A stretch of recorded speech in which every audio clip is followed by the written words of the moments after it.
The first reading on this Sunday contains an important verse which could easily pass us by. Seek the Lord while he is still to be found. Call to him while he is still near.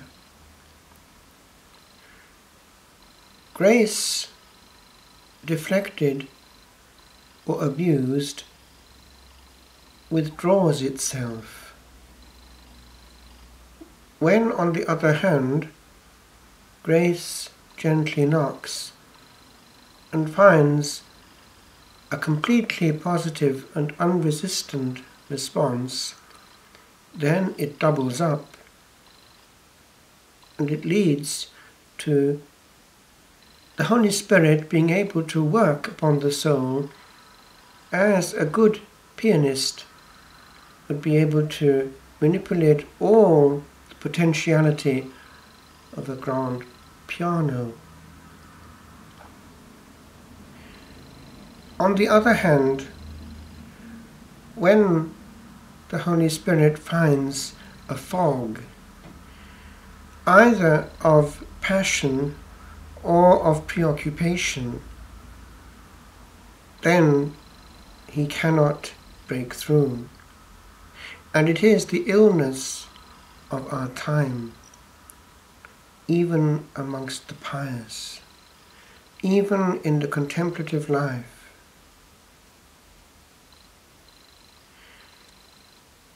One is tempted sometimes to ask, if one comes to a place where officially the raison d'être of the place is to worship and honor the King, whether actually that is the case, and to ask daringly, are there any contemplatives in this house? I remember hearing this way back in the Cistercian life. It was a circular letter which the Abbot General had issued, and he was warning against the illness of activism in the Trappist life. If the order he was maintaining did not produce contemplatives, then it was not doing what it was there for. It is not enough to have perfectly functioning monasteries. And he went as far as to talk about the danger of having atheists in the cloister. He had it put in such a way that it was clearly understood that he was saying it somewhat tongue-in-cheek, but yet he made a point that one can be a very good monk and yet, as it were, be so on the human level alone. The other bit is not measurable. It is quite gratuitous and invisible, and does not impinge upon the excellent performance of the monastery. But it's the bit that matters, and if it's not there, the monastery also, as a group, will find itself in that deflective mode in which the Holy Spirit is brushed aside. It can happen also in a parish. We can be very, very good at raking in the coins, at organizing great events, both spectacular and effective, or so we think. And yet that question which the Abbot General posed could be posed also in many a parish. Are we running this parish as excellent atheists? On the other hand, a young person very quickly, when he goes into a place, will suss out whether this place is gently on fire or hugely spectacular. There is a difference. Actually, the difference can already be felt on the human level. A community which loves well the King, loves well the brethren, and the King present in the coming pilgrim. A community which can be detected to be ill at ease and which can be rich in problems and issues is going to be probably a fog for the Holy Spirit. Indeed, in one very good analysis put together by a doctor and a psychologist or psychiatrist, which we read in the refectory in Italy, one thing was pointed out. I think it was a German actually writing.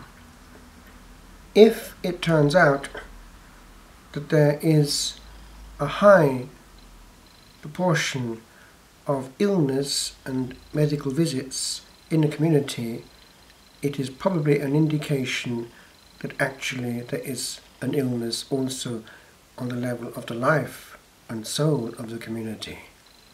For one cannot but impact on the other.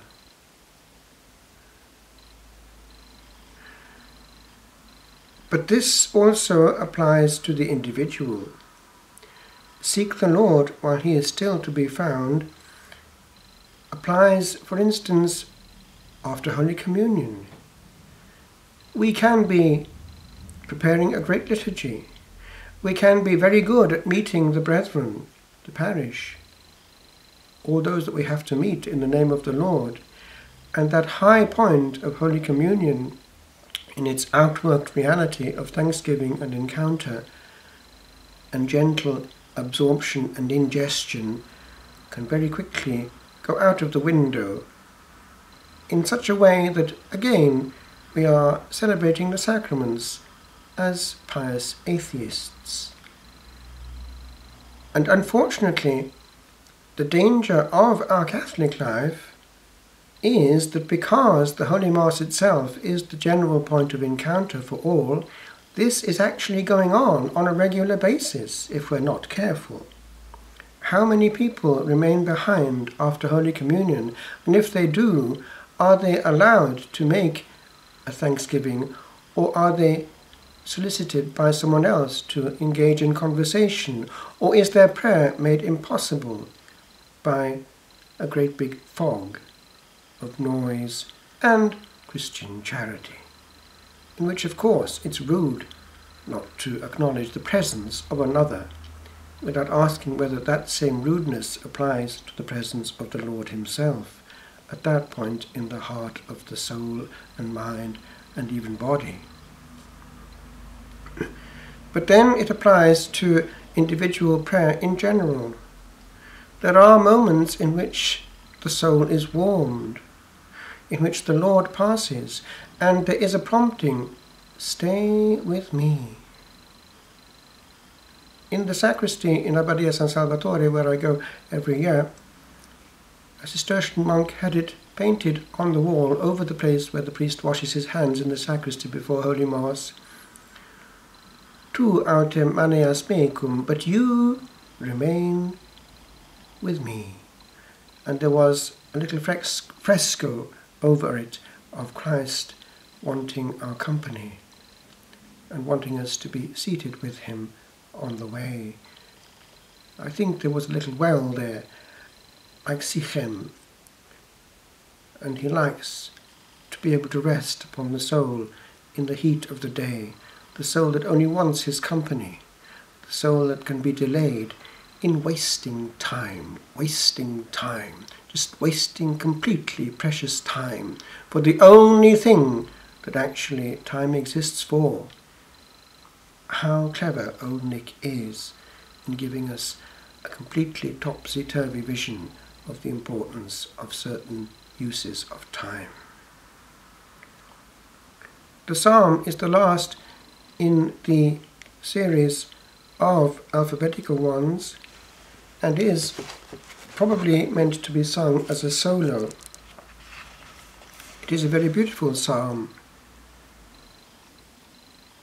The greatness and the majesty of God are magnificently extolled throughout the psalm, and in portions omitted in what we have this Sunday, the writer seeks to have a knowledge of God over the whole earth, that the whole earth should be covered with the knowledge of the Lord. Kindness, love, and justice on the divine level are extolled. These psalms are the hymns of the Hebrew people, and they can express our own praise, especially when well executed and sung. I have a blessing in the Hermitage quite often to have someone able to sing the psalm, and one just sits back and let it happen. It's actually very moving and uplifting, and it's the meditative way in which the liturgy should be celebrated. There is a gentle movement from reading to reading when these bits meant to be sung are sung. It gives an atmosphere, the atmosphere which we find in the Eastern Rite and in These, and in all harmonious celebrations of the Divine Majesty. The origin of the church at Philippi is to be found actually in the Acts of the Apostles. It's chapter 16, so it is an apostolic foundation, and Paul, it would seem, is writing from prison, probably in Rome, to these Philippians to whom he was deeply attached. He's thanking them for their generosity. But we have just here another verse which could easily escape us. It's not quoted in full because it breaks off so as not to make the first reading too heavy, because it develops another theme afterwards. But it does contain this verse which we can open up. Very loosely it's translated here thus: avoid anything in your everyday lives that would be unworthy of the gospel of Christ. The Greek has it this way: monon axios tu evangelio tu Christou politefeste. Only worthily of the gospel of Christ have your now citizenship, your behavior in society, because the root of polis is there, that's a city, and the verb that we have coming from it is the medial middle voice of politephein. So it's the kind of reflexive. We could, as it were, fabricate a verb to say, citizenize yourself worthily of the gospel of Christ. So the life of a citizen is what he does in the city on a daily basis. Hence we see how they can get round it in the Jerusalem Bible with this dynamic equivalent. Avoid anything in your everyday lives that would be unworthy of the gospel of Christ. That actually does matter. It's very concrete. It applies both to our reactions and also to our words in general. All abusive words, words offensive to the Holy Spirit, should be avoided. And on the positive side, good things should be sought. Only yesterday I was pleasantly surprised when looking in desperation for a hospital because of a person who was very ill there that wanted to see me. I was in the heart of Dublin, or on the outskirts, and trying to find it, and just pulled in to do two things, I hoped. Get some information from somebody who might know, and also have something to drink, because it was a long time.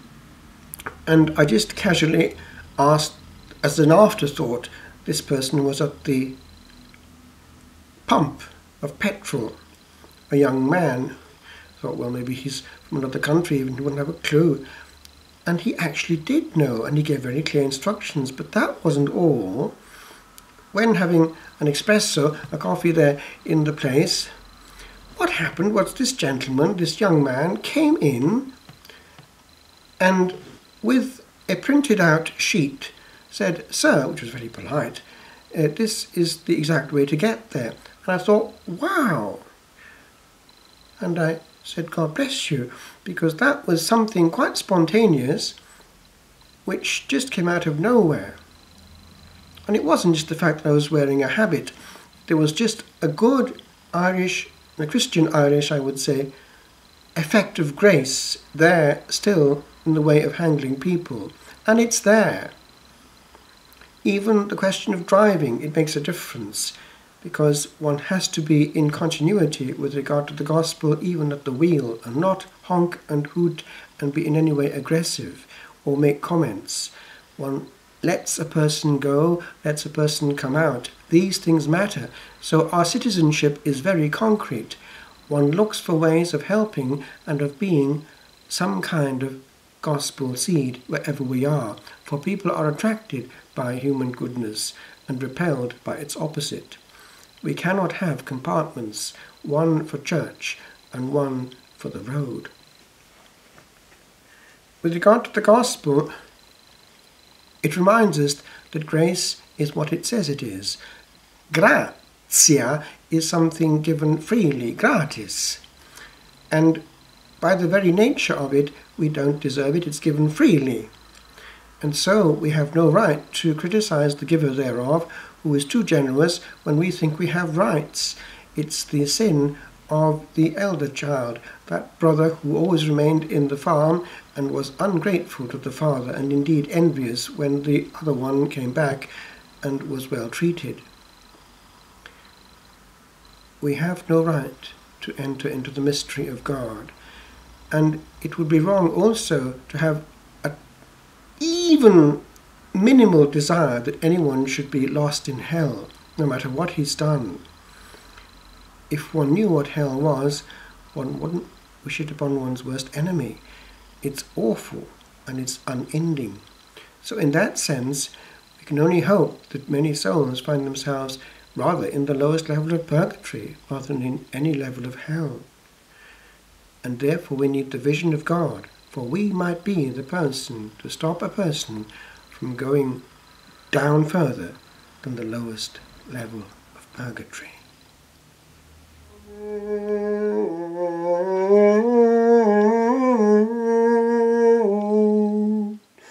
Quare super omne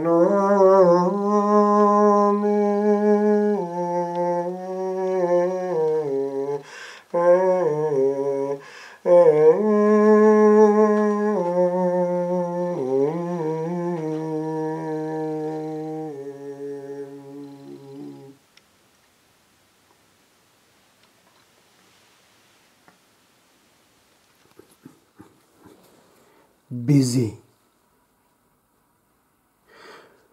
A vessel is but filled when emptied all, and when alone all bare.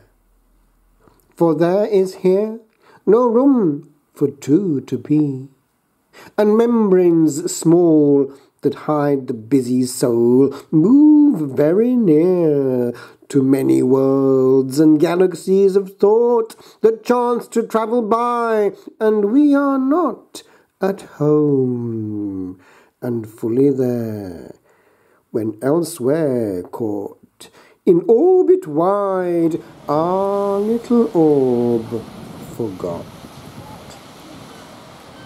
Oh, many rays at wander, sunder this our part beam awhile. Let us not stand too long where we belong, and bid us miss the touch of something touching in this land, where hurrying and worrying were all that rested ne'er, 'tween rested membranes small.